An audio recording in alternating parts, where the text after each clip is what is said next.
Dear friends, ഇന്നത്തെ നമ്മുടെ topic ജീവകങ്ങളും അപര്യാപ്തത രോഗങ്ങളും. ജീവകങ്ങൾ പൊതുവെ അറിയപ്പെടുന്നത് വൈറ്റമിൻസ് എന്നാണ്. വൈറ്റമിൻസ് കണ്ടുപിടിച്ചത് ഫ്രെഡറിക് ഹോപ്കിൻസും ലുനിനും ചേർന്നാണ്. ഈ പേര് നൽകിയത് കാസിമർ ഫങ്ക്. ഇനി പ്രധാനപ്പെട്ട ജീവകങ്ങളിലേക്ക്. വൈറ്റമിൻ എ, രാസനാമം റെറ്റിനോൾ. ഇതിന്റെ അഭാവത്തിൽ സിറോഫ്താൽമിയ, നിശാന്തത എന്നീ രോഗങ്ങൾ ഉണ്ടാകുന്നു. പച്ചിലകൾ, ക്യാരറ്റ്, പഴവർഗ്ഗങ്ങൾ എന്നിവ ധാരാളം കഴിക്കണം. Vitamin B1, thiamine. ഇതിന്റെ കുറവ് മൂലം നമ്മുടെ നാഡീവ്യവസ്ഥയെ ബാധിക്കുന്ന ബെറിബെറി എന്ന രോഗം ഉണ്ടാകുന്നു.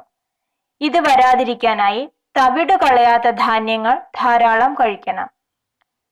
വൈറ്റമിൻ B2, ഇതിന്റെ രാസനാമം റൈബോഫ്ലേവിൻ. ഇതിന്റെ അഭാവം മൂലം നാക്കിലും വായിലും വ്രണങ്ങൾ ഉണ്ടാകുന്നു. ഇവിടെ ചോദിച്ചിട്ടുള്ള ഒരു ചോദ്യം, പാലിൽ ധാരാളമുള്ള വൈറ്റമിൻ ഏതാണ്? Answer vitamin B2.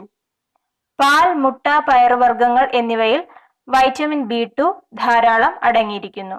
Next one is vitamin B3. അതിന്റെ രാസനാമം നിയാസിൻ.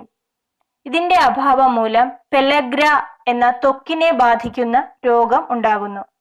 മത്സ്യം, പച്ചക്കറികൾ, ഇലക്കറികൾ എന്നിവയിൽ ഇത് ധാരാളം അടങ്ങിയിട്ടുണ്ട്. അടുത്തത് vitamin B9, folic acid. Anaemia അല്ലെങ്കിൽ വിളർച്ച ഇതിന്റെ അഭാവം മൂലം ഉണ്ടാകാം. ശരീരത്തിൽ ചുവന്ന രക്താണുക്കളുടെ നിർമ്മാണത്തിന് സഹായിക്കുന്ന വൈറ്റമിനാണ് vitamin B9. Next vitamin B12. ഇതിന്റെ രാസനാമം സയനോകൊബാലുമിൻ. ഇതുമായി ബന്ധപ്പെട്ട ചോദ്യങ്ങൾ: മഴവെള്ളത്തിൽ നിന്ന് ലഭിക്കുന്ന വൈറ്റമിൻ, കൊബാൾട്ട് അടങ്ങിയിട്ടുള്ള ഏക vitamin. Next one vitamin C. ഇതിന്റെ രാസനാമം അസ്കോർബിക് ആസിഡ്. വളരെ പ്രധാനപ്പെട്ട ഒരു വൈറ്റമിനാണിത്. ഇതിന്റെ അഭാവം മൂലം സ്കർവി എന്ന രോഗം ഉണ്ടാകുന്നു. മോണകളിൽ നിന്നുള്ള രക്തസ്രാവമാണ് ഇതിന്റെ പ്രധാന ലക്ഷണം. നാവികരുടെ രോഗം എന്നറിയപ്പെടുന്നത് സ്കർവിയാണ്.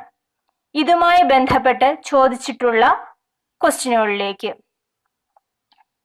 മോണയിൽ നിന്നും രക്തസ്രാവമുള്ള ഒരാളുടെ ആഹാരത്തിൽ എന്ത് ഉൾപ്പെടുത്തണം? Answer citrus fruits. Vitamin C ധാരാളം അടങ്ങിയിട്ടുള്ളതാണ് സിട്രസ് ഫ്രൂട്ട്സ്. നെല്ലിക്ക, നാരങ്ങ എന്നിവ എക്സാമ്പിൾ. ചൂടാക്കുമ്പോൾ നഷ്ടപ്പെടുന്ന ജീവകം, കൃത്രിമമായി നിർമ്മിച്ച ആദ്യ ജീവകം, രോഗപ്രതിരോധശേഷി നൽകുന്ന ജീവകം, ഇരുമ്പിന്റെ ആഗിരണത്തെ ഉത്തേജിപ്പിക്കുന്ന ജീവകം, മൂത്രത്തിലൂടെ പുറത്തുപോകുന്ന ജീവകം. ഇത്രയുമാണ് വൈറ്റമിൻ സിയുമായി ബന്ധപ്പെട്ട് ഓർത്തിരിക്കേണ്ട points. Next one vitamin D. ഇതിന്റെ രാസനാമം കാൽസിഫെറോൺ. പേര് കേൾക്കുമ്പോൾ തന്നെ നമുക്കറിയാം, ഇത് ശരീരത്തിൽ കാൽസ്യം ആഗിരണത്തെ ഉത്തേജിപ്പിക്കുന്നു. ഇതിന്റെ അഭാവം മൂലം കുട്ടികളിൽ കണ എന്ന രോഗം ഉണ്ടാകുന്നു. മുതിർന്നവരിൽ ഒസ്റ്റിയോമലേഷ്യ എന്ന രോഗവും ഉണ്ടാകുന്നു. സൂര്യപ്രകാശത്തിന്റെ സാന്നിധ്യത്തിൽ നിർമ്മിക്കപ്പെടുന്ന വൈറ്റമിനാണ് vitamin D. Next one is vitamin E. ഇതിന്റെ രാസനാമം ടോക്കിഫിറോൾ. ഇതിന്റെ അഭാവത്തിൽ വന്ധ്യത ഉണ്ടാകുന്നു. ഇതുമായി ബന്ധപ്പെട്ട് ചോദിച്ചിട്ടുള്ള ചോദ്യങ്ങൾ: ബ്യൂട്ടി വൈറ്റമിൻ എന്നറിയപ്പെടുന്ന ജീവകം, ഹോർമോൺ ആയി പ്രവർത്തിക്കുന്ന ജീവകം. Next one is vitamin K. ഇതിന്റെ രാസനാമം ഫില്ലോക്വിനോൺ.